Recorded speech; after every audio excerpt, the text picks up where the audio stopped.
जय हिंद बच्चों, आज हम फिजिक्स क्लास 12th में चैप्टर नंबर 14 इलेक्ट्रॉनिक डिवाइस, इसको हम इलेक्ट्रॉनिक युक्तियां भी कहते हैं, को डिस्कस करेंगे। सन 1920 से 1930 के दशक में एक रिवॉल्यूशन आया टेक्नोलॉजी का। उस टेक्नोलॉजी के रिवॉल्यूशन में हमने देखा कि बहुत सारी इन्वेंशंस बहुत जल्दी जल्दी होने लग गई। इसका मुख्य कारण था सेमीकंडक्टर यानी अर्धचालक की इन्वेंशन। अर्धचालक या फिर सेमीकंडक्टर के इन्वेंशन के बाद बहुत सारी जो कॉम्प्लेक्स चीज़ थी उसको आसानी से किया जा सका। ऐसा इसलिए किया जा सका क्योंकि सेमीकंडक्टर डिवाइसेस या सेमीकंडक्टर्स ऐसी चीज़ें होती हैं जो यूनिडायरेक्शनल करंट देती हैं, मतलब एक ही डायरेक्शन में करंट को फ्लो करती हैं, पहली चीज़। दूसरा, सेमीकंडक्टर डिवाइसेस से हम करंट को कंट्रोल कर सकते हैं या फिर चार्ज कैरियर्स को कंट्रोल कर सकते हैं बिना एनर्जी लॉस के। अब एक सवाल हमारे सामने आता है, क्या ये एनर्जी लॉस हम या फिर क्या ये यूनिडायरेक्शनल करंट हम पहले नहीं कर सकते थे? तो हम ये यूनिडायरेक्शनल करंट को पहले भी प्रोड्यूस कर सकते थे, लेकिन ये यूनिडायरेक्शनल करंट को प्रोड्यूस करने के लिए हमें वैक्यूम ट्यूब्स की ज़रूरत पड़ती थी।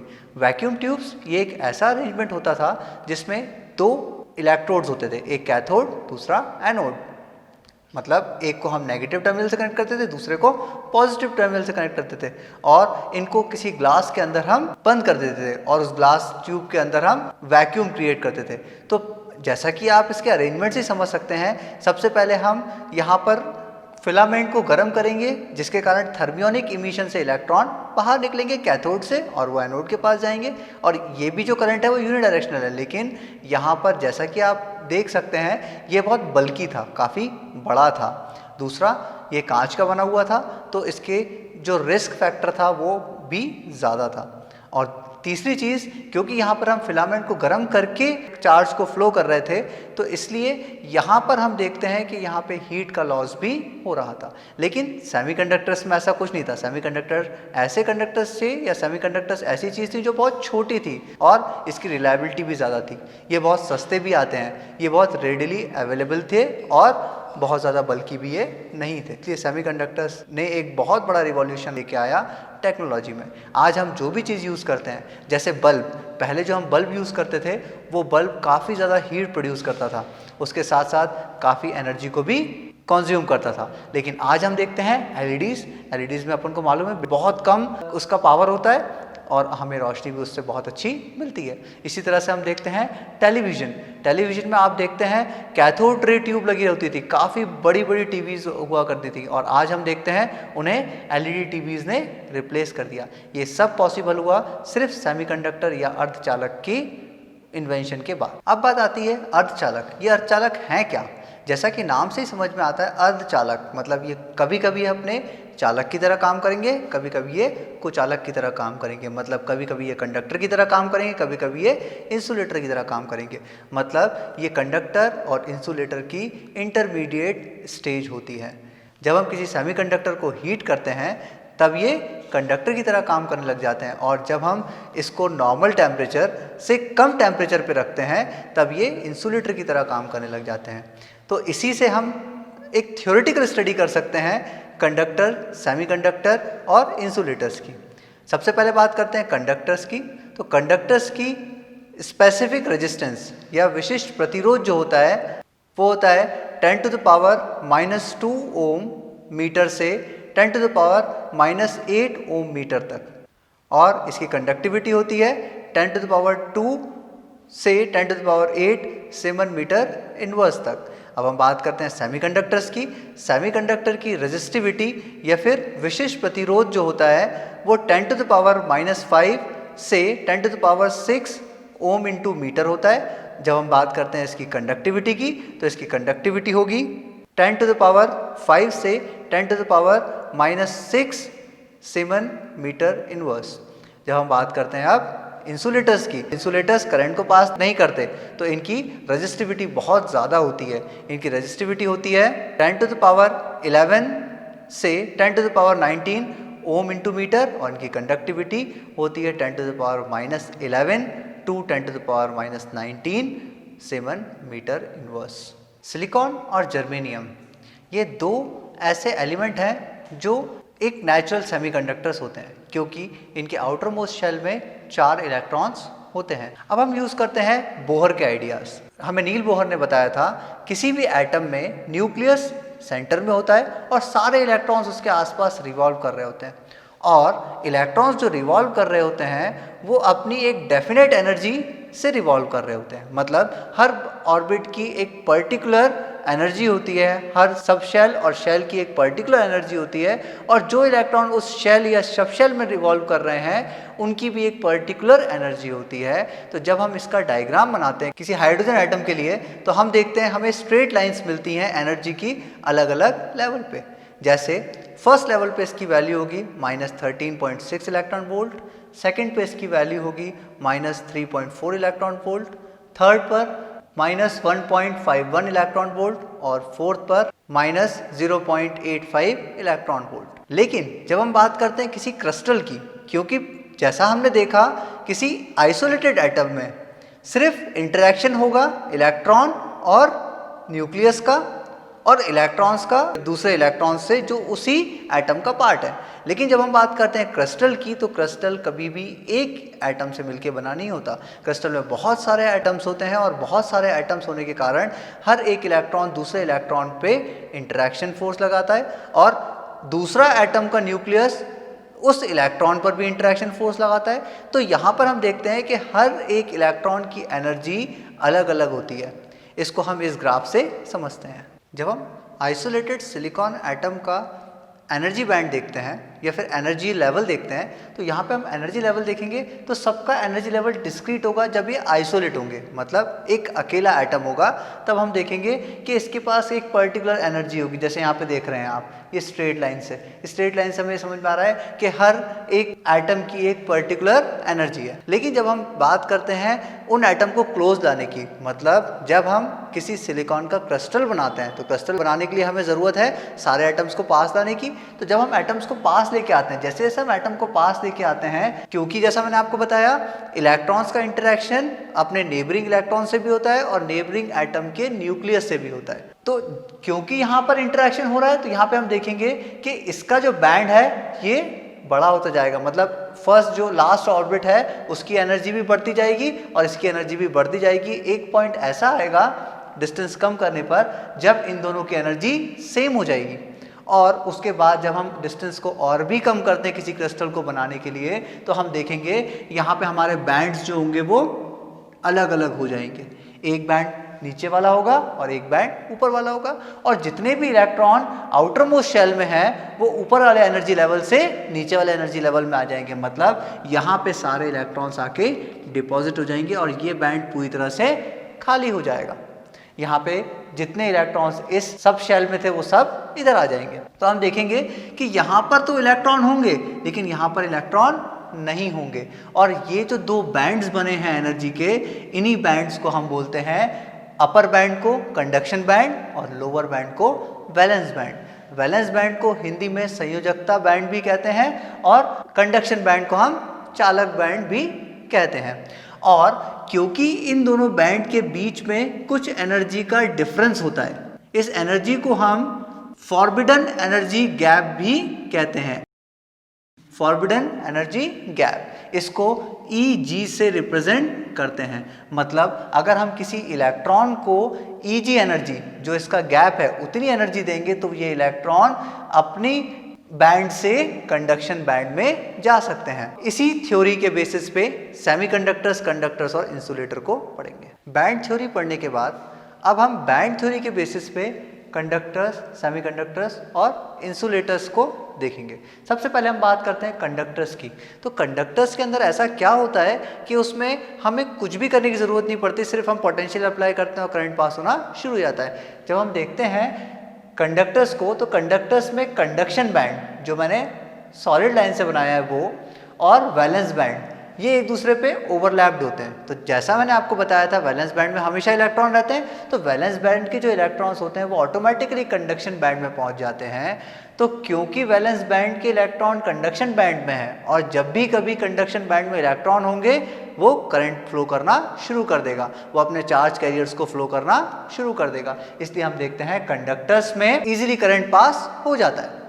और इसका एनर्जी बैंड गैप, जिसको अपन फॉरबिडन गैप कहते हैं, वो क्या होता है, 0 इलेक्ट्रॉन वोल्ट के बराबर होता है। अब हम बात करते हैं सेमीकंडक्टर्स की, तो हम देख रहे हैं यहाँ पर कि सेमीकंडक्टर्स में जो कंडक्शन बैंड है वो और वैलेंस बैंड ये कुछ पर्टिकुलर एनर्जी डिफरेंसेस पे होते हैं। इस पर्टिकुलर एनर्जी डिफरेंस को हम कह सकते हैं लगभग 3 इलेक्ट्रॉन वोल्ट से इनका एनर्जी क्या होता है, कम होता है। इनका फॉरबिडन गैप 3 इलेक्ट्रॉन वोल्ट से कम होता है। तो जो इलेक्ट्रॉन्स वैलेंस बैंड में है वो कंडक्शन बैंड में 0 केल्विन पर नहीं पहुंच पाते। लेकिन जब अपन बात करते हैं रूम टेम्परेचर की या फिर टेम्परेचर इंक्रीज करने पर ये जो इलेक्ट्रॉन है ये एनर्जी लेकर कंडक्शन बैंड में चले जाते हैं और जैसे ही इलेक्ट्रॉन कंडक्शन बैंड में पहुंचते हैं करंट फ्लो होना शुरू हो जाता है।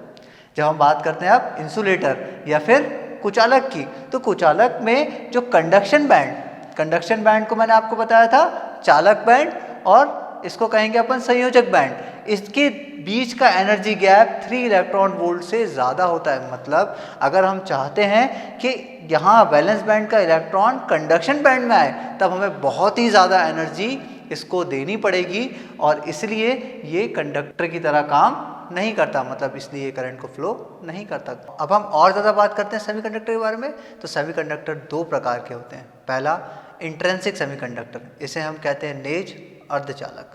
ये ऐसे अर्धचालक होते हैं जिनमें कोई भी अशुद्धि नहीं मिलाई जाती है, मतलब जो प्योर सेमीकंडक्टर्स होते हैं उन्हें हम कहते हैं इंट्रिंसिक सेमीकंडक्टर। इसका एग्जाम्पल है सिलिकॉन और जर्मेनियम। जैसा कि हमें मालूम है सिलिकॉन का एटॉमिक नंबर होता है 14 और जर्मेनियम का एटॉमिक नंबर होता है 32। तो इनका इलेक्ट्रॉनिक कॉन्फ़िगरेशन करने पर हमें आउटर मोस्ट शेल में 4 इलेक्ट्रॉन मिलते हैं और 4 इलेक्ट्रॉन शेयरिंग करके कोवेलेंट बॉन्ड बनाते हैं। तो हम जब बात करते हैं 0 केल्विन पर यहाँ पर सभी इलेक्ट्रॉन्स शेयरिंग करके अपने कोवेलेंट बॉन्ड बनाते हैं। लेकिन जब हम बात करते हैं रूम टेम्परेचर की, तो रूम टेम्परेचर पर कुछ इलेक्ट्रॉन्स एटमॉस्फेयर से एनर्जी लेकर एस्केप हो जाते हैं या फिर अपनी पोजीशन को छोड़ देते हैं। तो क्योंकि इलेक्ट्रॉन ने यहाँ पर अपनी पोजीशन को छोड़ दिया है तो उन इलेक्ट्रॉन्स को हम फ्री इलेक्ट्रॉन्स कहेंगे और क्योंकि उसने किसी जगह को छोड़ा है तो वहाँ पर एक स्पेस जो है वो खाली हो गया है, तो उस खाली स्पेस को हम कहते हैं होल। और इंट्रिंसिक सेमीकंडक्टर या नेज अर्धचालक में 2 मतलब इलेक्ट्रॉन और होल दोनों मिलकर कंडक्शन करते हैं। मतलब किसी नेज अर्धचालक में इलेक्ट्रॉन और होल दोनों ही चार्ज को प्रवाहित करते हैं। दूसरे प्रकार के अर्धचालक होते हैं अपद्रव्य अर्धचालक, जिन्हें हम एक्सट्रिंसिक सेमीकंडक्टर भी कहते हैं। इन सेमीकंडक्टर्स में हम कुछ अशुद्धियाँ मिला देते हैं या इम्प्यूरिटीज़ मिला देते हैं। इम्प्यूरिटीज़ मिलाने के कारण इसके अंदर होल की संख्या या फिर इलेक्ट्रॉन की संख्या बढ़ जाती है। इसको कुछ इस तरह से मिलाते हैं जैसे जब हम किसी सेमीकंडक्टर में पेंटावैलेंट इम्प्यूरिटी या पंच संयोजी अशुद्धि मिलाते हैं तब किसी सिलिकॉन के क्रिस्टल के अंदर हम देखेंगे इलेक्ट्रॉन की संख्या बढ़ जाती है और इलेक्ट्रॉन की संख्या बढ़ने के कारण इसको हम एन टाइप सेमीकंडक्टर कहते हैं। और दूसरी ओर जब हम किसी सिलिकॉन के क्रिस्टल में ट्राइवेलेंट इम्प्यूरिटी मिलाते हैं तो उस केस में हम देखते हैं कि होल की जो क्वांटिटी होती है वो बढ़ जाती है, इसलिए हम इसको पी टाइप सेमीकंडक्टर कहते हैं। तो हम ये भी कह सकते हैं कि एक्सट्रिंसिक सेमीकंडक्टर्स 2 टाइप के होते हैं, पी टाइप सेमीकंडक्टर और एन टाइप सेमीकंडक्टर। और एक्सट्रिंसिक सेमीकंडक्टर डोपिंग से बनते हैं। डोपिंग मतलब किसी प्योर सेमीकंडक्टर में कुछ इम्प्योरिटीज़ मिलाना। इसके बाद हम पढ़ेंगे पीएन जंक्शन या पीएन संधि। जब हम किसी पी टाइप सेमीकंडक्टर को एन टाइप सेमीकंडक्टर के साथ रखते हैं, जैसा कि हमें मालूम है पी टाइप सेमीकंडक्टर में होल ज़्यादा होंगे और एन टाइप सेमीकंडक्टर्स में इलेक्ट्रॉन ज़्यादा होंगे। तो जब हम पी टाइप सेमीकंडक्टर को एन टाइप सेमीकंडक्टर के साथ रखते हैं तो ऐसे कॉम्बिनेशन को हम कहते हैं पीएन जंक्शन या पीएन संधि। अब ऐसा करने पर होता क्या है उसको अपन लोग अब ऑब्जर्व करते हैं।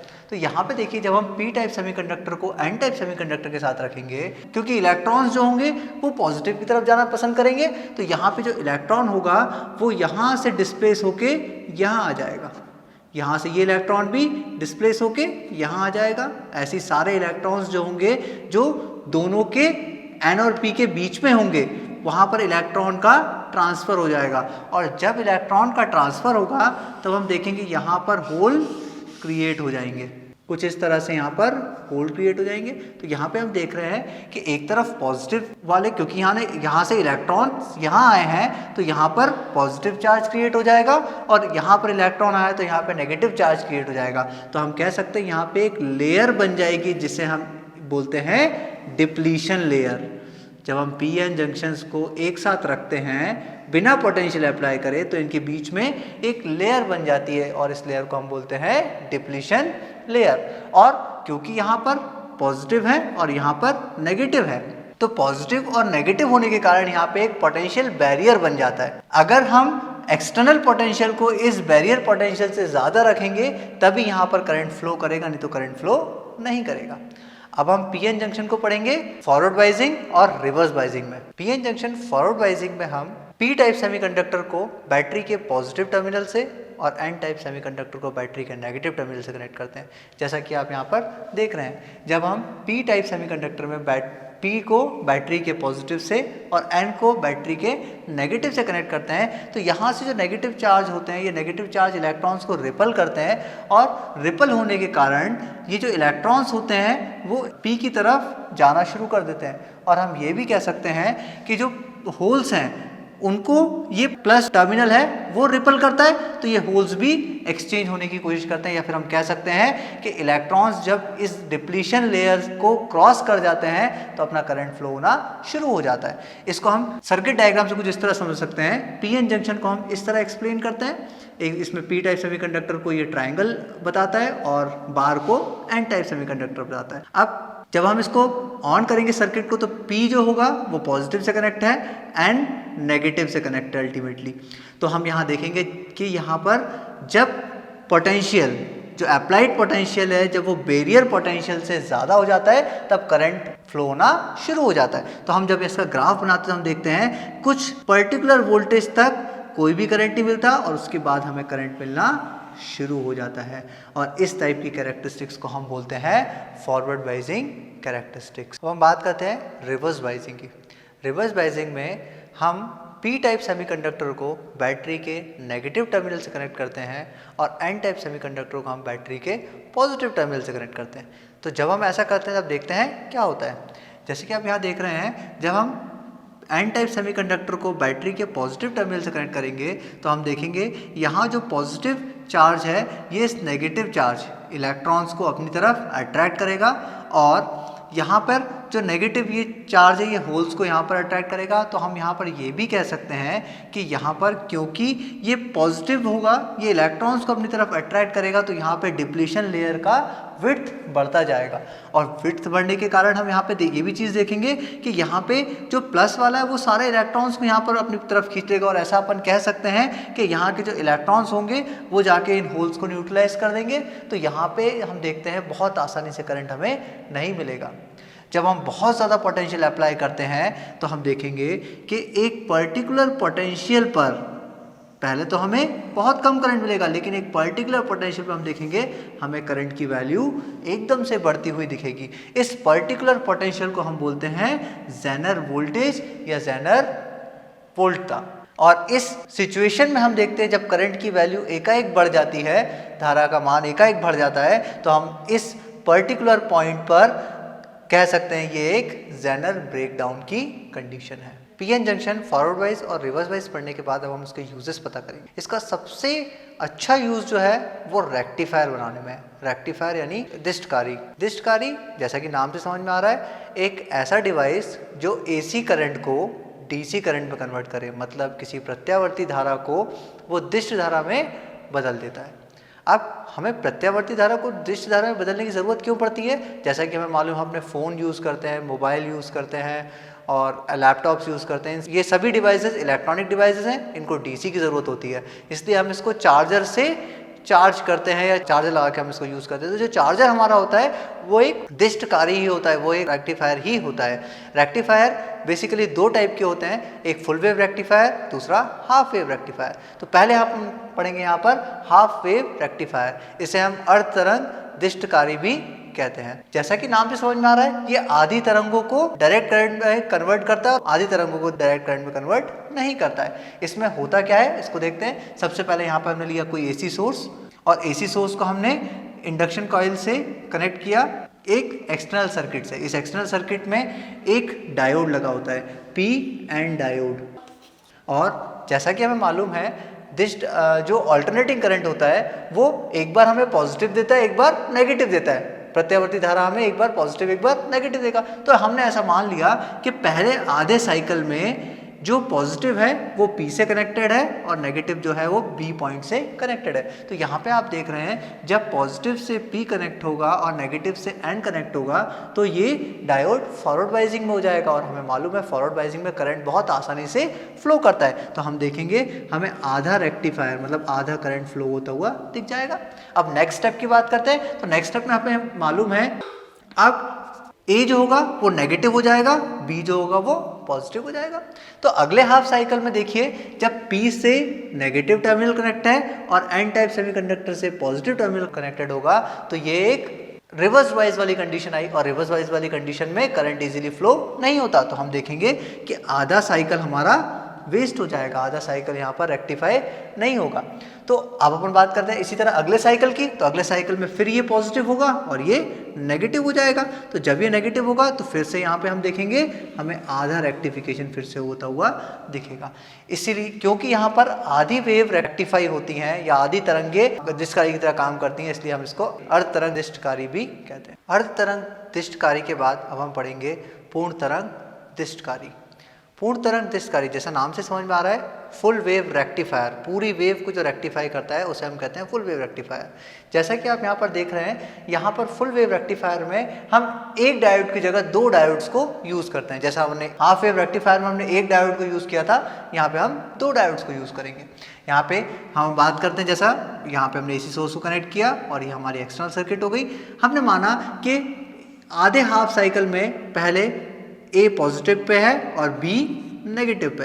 तो हम देख रहे हैं जो P टाइप सेमीकंडक्टर है वो पॉजिटिव से कनेक्टेड है और N टाइप सेमीकंडक्टर जो है वो अल्टीमेटली N टाइप सेमीकंडक्टर से कनेक्टेड है। तो हम यहाँ देख रहे हैं कि D1 जो होगा वो फॉरवर्ड बाइजिंग में होगा। और जब बात करते हैं D2 की तो D2 में देखते हैं हम लोग जो नेगेटिव टर्मिनल है मतलब P जो है वो नेगेटिव से कनेक्ट हो रहा है और N जो है वो पॉजिटिव से कनेक्ट हो रहा है। तो D1 फर्स्ट केस में फॉरवर्ड बाइजिंग में होगा तो D1 अपने अंदर से करंट को फ्लो कर देगा बट D2 उस करंट को ब्लॉक कर देगा। इसको हम लोग इसलिए वॉल्व भी कहते हैं। अब हम बात करते हैं सेकंड की। जब सेकंड हाफ साइकिल में हम बात करते हैं नेगेटिव हाफ साइकिल में तो हम देखते हैं A जो होगा वो नेगेटिव से कनेक्ट हो जाएगा और B जो होगा वो पॉजिटिव से कनेक्ट हो जाएगा। तो अब हम देखते हैं जो डायोड D1 है उसमें जो P टाइप सेमीकंडक्टर है वो नेगेटिव से कनेक्ट है और इसका N टाइप सेमीकंडक्टर पॉजिटिव से कनेक्टेड है। तो हम यहाँ देखेंगे कि जो D1 सेमीकंडक्टर है या जो D1 डायोड है ये D1 डायोड जो होगा वो रिवर्स बाइज में होगा, मतलब ये क्या करेगा करंट को ब्लॉक कर देगा। लेकिन जब दूसरे की बात करते हैं तो दूसरे में देखिए जब सेकेंड हाफ साइकिल में B पॉजिटिव था तो P से P कनेक्ट हो गया और अल्टीमेटली N से N कनेक्ट हो गया। तो हम देख रहे हैं जो D2 होगा वो फॉरवर्ड बाइजिंग में आ गया। तो हम देख रहे हैं यहाँ पर हमें D2 जो होगा वो करंट पास कर देगा। इसी तरह से वापस जब ये पॉजिटिव होगा तो D1 करंट पास कर देगा और नेगेटिव हाफ साइकिल में D2 करंट पास कर देगा। तो हम यहाँ पर देख रहे हैं हमारी पूरी वेव्स जो हो रही हैं वो रेक्टिफाई हो रही हैं। और हमारा नेक्स्ट टॉपिक है लॉजिक गेट्स।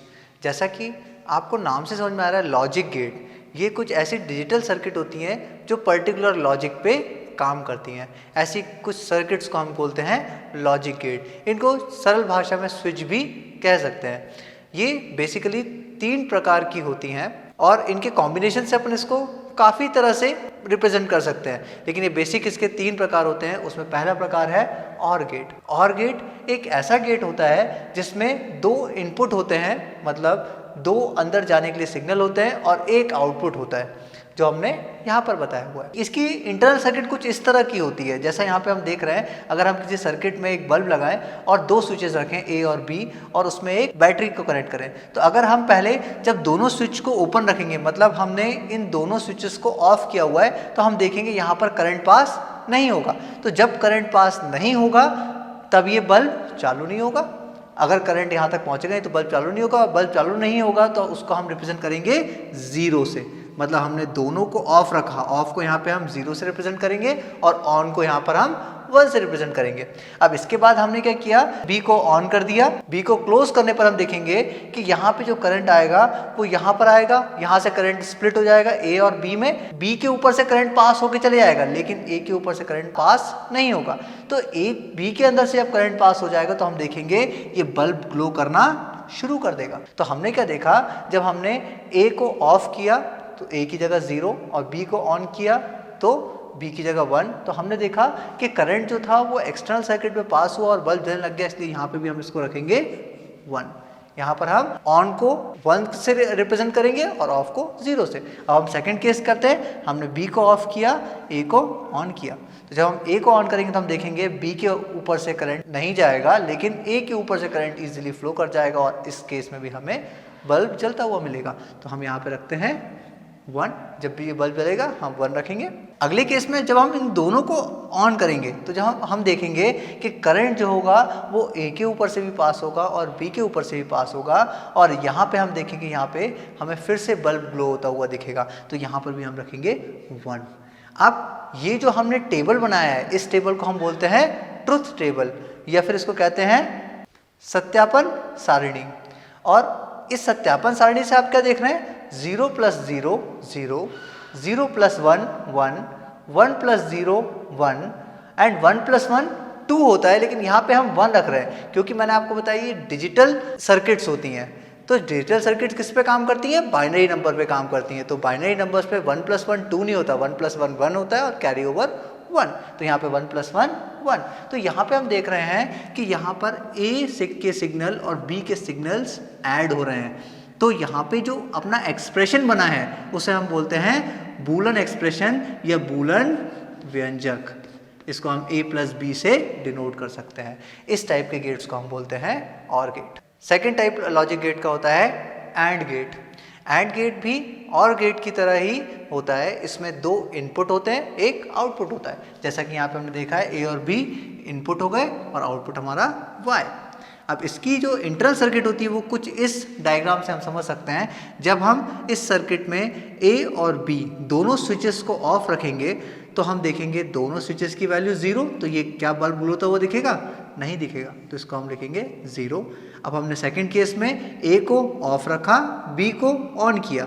जब हम B को ऑन करेंगे तो हम यहाँ देखेंगे जो करंट होगा वो यहाँ से यहाँ तक आएगा, बट यहाँ के बाद करंट ब्लॉक हो जाएगा। तो अल्टीमेटली हमें बल्ब अभी भी ग्लो करता हुआ नहीं दिखेगा।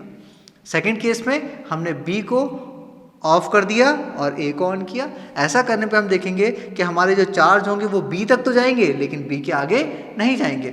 A को ऑन किया, B को ऑफ, तो हम देखते हैं अभी भी हमें बल्ब ग्लो करता हुआ नहीं दिखा। अब लास्ट केस में जब हम दोनों को 1 1 रखें, मतलब दोनों को जब हम ऑन कर देते हैं तो हम देखते हैं हमारा जो बल्ब होगा वो ग्लो करता हुआ दिखेगा, क्योंकि करंट जो होगा उसको ना A ब्लॉक करेगा और ना B ब्लॉक करेगा। तो हम देखेंगे हमें यहाँ पे करंट फ्लो होता हुआ एक्सटर्नल सर्किट में मिल जाएगा। उसी के कारण क्या होगा, बल्ब जल जाएगा। तो यहाँ पे हम अगर कोई एक्सप्रेशन बनाना चाहे तो कैसे बनाएंगे, 0 × 0 0, 1 × 0 0, 1 × 0 0 एंड 1 × 1 1। तो हम यहाँ कह सकते हैं यहाँ पे जो बूलन व्यंजक है वो क्या होगा, A.B होगा, और इसे हम इस तरह भी लिख सकते हैं। तो ट्रुथ टेबल और बूलन एक्सप्रेशन अपन को यहाँ पे मिलेंगे A.B। हमारा लास्ट जो बेसिक गेट है वो है नॉट गेट। नॉट गेट एक ऐसा गेट होता है जिसमें एक ही आउटपुट होता है और एक ही इनपुट होता है।